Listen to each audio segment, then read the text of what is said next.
Look at the green. Wow. I'm not gonna get over it. It is just crazy when it clears out like this after a couple of days of rain.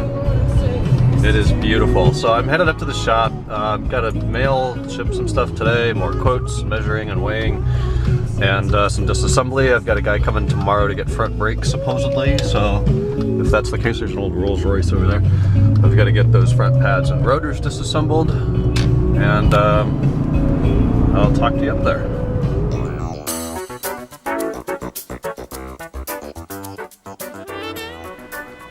Well, I got to work today. I've been here all day. I don't think I've filmed anything. I have been a total grease monkey all day. So not a whole lot in the back. I did get the exhaust mounts down and the aluminum heat shields down. The chassis braces are down. The center exhaust brace is off. There's a bunch of heat shielding up around the engine. That's out too, in between the engine and the headers. This is what took the majority of the time. Wheel housing. And what a pain in the ass getting the tie rods off of the spindle, and the control arms off of the spindle, and the main thrust arm right here, the bar, stabilizer bar, has to get loose, but it won't come out. It just gets loose. To take it out, you've got to drop the subframe, or at least lower it. So that's as much as I've ever had an E39 taken apart. The brakes are off, the brake line's sticking up there so it doesn't leak all over the place. Took the horns out. Here's the parts. The wheel carriers came out. They have these big collar things in where the tie rods and the control arms go, and one of them stayed on the tie rod. Look at that. And I can't get it off the tie rod, so that probably totally devalues the carrier. Bearings themselves are nice. I put the bolts back in. The bolts are really hard to thread in there. Even the gun, the electric impact gun, clicks and has trouble threading those bolts in and out. There's some of those heat shields, ABS sensors. The straight control arms I was able to save and clean up, and they're actually in really good shape. I don't really think anybody will buy them, but they're good thrust arms, or traction struts. And then the center tie rod was pretty easy to get out, although I cannot get the pitman arm off of the center tie rod or the idler arm, so they're just seized on there for now, but all of it's in decent shape. I was able to keep all the hardware except one nut that I totally destroyed.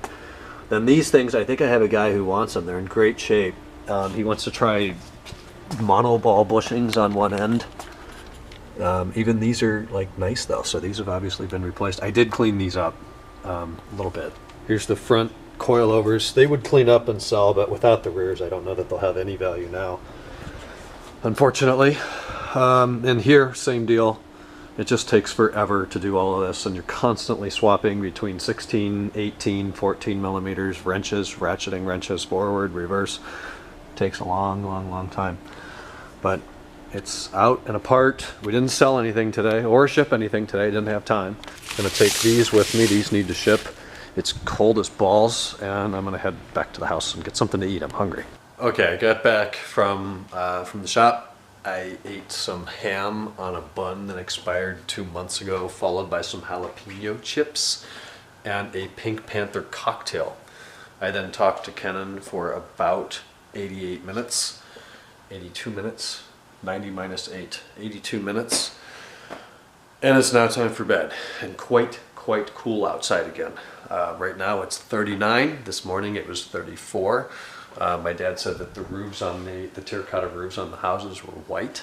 Today, gorgeous, totally clear, cool, you know, it only got up to the 60s maybe. Tomorrow, now back to the rain. Rain on Wednesday, rain on Thursday, and then it warms up, gets in the 70s next week. I'm going to be out of town, of course. And then the day I returned here to Southern California, the rain comes back. You can't write this stuff. It's uncanny how this always happens. But I'm in it for the long haul. I think we're going to have a beautiful spring and summer, and I'm sticking around. So tomorrow, it looks like it's going to be a work day from home. I've got to ship a couple things that are in the car still, and do mail and vlogs and you name it, and it's going to be a busy day. But I'm going to get some sleep, and we'll talk tomorrow. It's Wednesday.